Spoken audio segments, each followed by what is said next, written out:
আমরা রান্না করব পটল আলু খোসা বাটা। প্রথমে আমরা কড়াইতে সাদা তেল দিয়ে দিচ্ছি। তেলটি গরম হয়ে এলে এতে আমরা কালো জিরে দিয়ে দেব।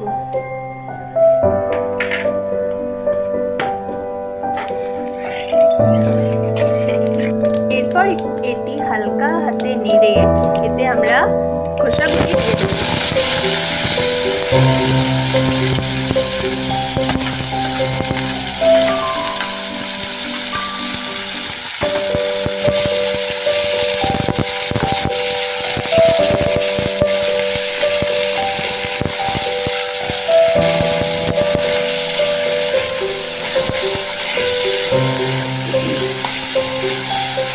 তেলে দেওয়া জিনিস দিয়ে একটি লোভনীয় খাদ্য আজ আমরা তৈরি করছি। এবার এতে আমরা হলুদ গুঁড়ো দিয়ে দিচ্ছি, স্বাদ মতন লবণও দিয়ে দিচ্ছি।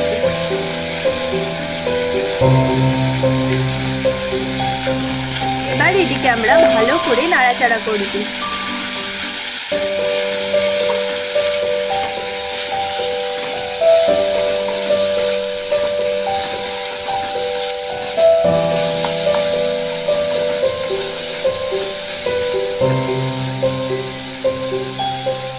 এইবার খোসাগুলি ভাজা ভাজা হয়ে এলে এতে আমরা একে একে লঙ্কা, রসুন কুচি এবং পেঁয়াজ কুচি দিয়ে দেব।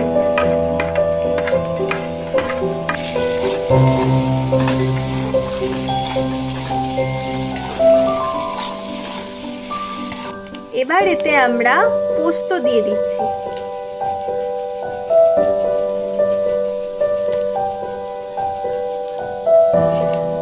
পোস্তটা দিয়ে বেশি ভাজবো না, আমরা এটিকে নামিয়ে নেব। এবার এটিকে আমরা বেটে নেব। এবার এগুলিকে বাটা আমাদের হয়ে গেছে। এবার কড়াইতে সামান্য পরিমাণে সর্ষের তেল দিয়ে দিতে হবে।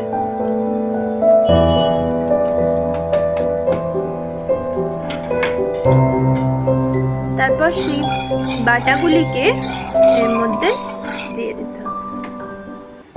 এবার আমরা ওই বাটাগুলি দিয়ে দিচ্ছি।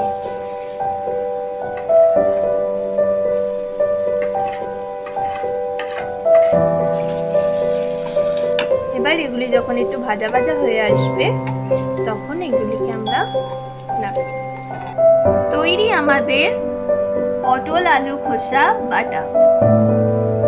গরম গরম ভাতের সাথে পরিবেশন করে নিন এই সুন্দর খাবারটি।